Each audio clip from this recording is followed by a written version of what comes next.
शिक्षणाची वाट झाली सुकर. मालेगाव जहांगीरच्या लेकींसाठी धावली हजरत खालिद बिन वलीद रजी ट्रस्टची बस. 55 विद्यार्थिनींच्या प्रवासाचा प्रश्न मिटला. परिसरातून कौतुकाचा वर्षाव. मालेगाव वाशिम ग्रामीण भागातील मुलींनी शिकावे आणि प्रगती करावी असे बोलले जात असले तरी प्रत्यक्षात दळणवळणाच्या साधनांअभावी शिक्षणाच्या वाटेत अनेक अडथळे येतात. मालेगाव जहांगीर येथील विद्यार्थिनींना शिक्षणासाठी दररोज 30 किलोमीटर दूर असलेल्या पातूर येथील शहाबाबू हायस्कूल व ज्युनियर कॉलेजमध्ये जावे लागते. हा प्रवास विद्यार्थिनींसाठी अत्यंत खडतर आणि त्रासाचा ठरत होता. मात्र ग्रामस्थ आणि खालिद बिन वलीद रजी ट्रस्टने सामाजिक बांधिलकी जपत विद्यार्थिनींसाठी स्वतंत्र स्कूल बसची व्यवस्था केली असून या बसचा लोकार्पण सोहळा मोठ्या थाटात संपन्न झाला. विद्यार्थिनींच्या अडचणींना मिळाला पूर्णविराम. मालेगाव जहांगीरमधून दररोज 55 विद्यार्थिनी पातूरला शिक्षणासाठी जातात.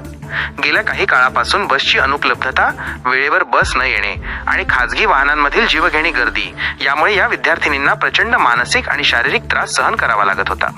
अनेकदा मुलींना तासनतास ताटकळत उभे राहावे लागत असे, ज्यामुळे त्यांच्या अभ्यासावरही परिणाम होत होता. ही बाब गावातील जागरूक नागरिक आणि ट्रस्टच्या निदर्शनास आल्यावर त्यांनी तातडीने यावर उपाय म्हणून स्वतंत्र बस सुरू करण्याचा ऐतिहासिक निर्णय घेतला. मशिदींच्या इमाम साहेबांच्या हस्ते शानदार उद्घाटन. या बस सेवेचा शुभारंभ गावातील ऐतिहासिक वीर अब्दुल हमीद चौक येथे करण्यात आला.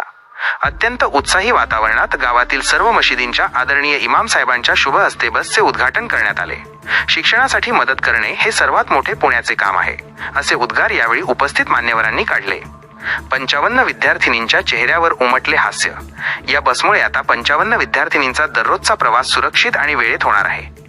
मुलींच्या सुरक्षिततेची खात्री आणि वेळेची बचत यामुळे पालकांनी सुटकेचा निश्वास टाकला आहे. या उपक्रमासाठी खालिद बिन वलीद ट्रस्टच्या सदस्यांनी आणि गावातील तरुणांनी विशेष परिश्रम घेतले. गावात आनंदाचे वातावरण. या सोहळ्याला मालेगाव जहांगीरमधील सर्व स्तरांतील नागरिक, प्रतिष्ठित व्यक्ती आणि मोठ्या संख्येने ग्रामस्थ उपस्थित होते. गावातील लेकींच्या शिक्षणासाठी संपूर्ण गाव एकवटल्याचे चित्र यावेळी पाहायला मिळाले. या स्तुत्य उपक्रमाचे संपूर्ण जिल्ह्यात कौतुक होत असून गावच्या मुली आता आत्मविश्वासाने शाळेत जातील अशी भावना ग्रामस्थांनी व्यक्त केली. वाशिम मालेगाव प्रतिनिधी जावेद धन्नू भवानीवाले.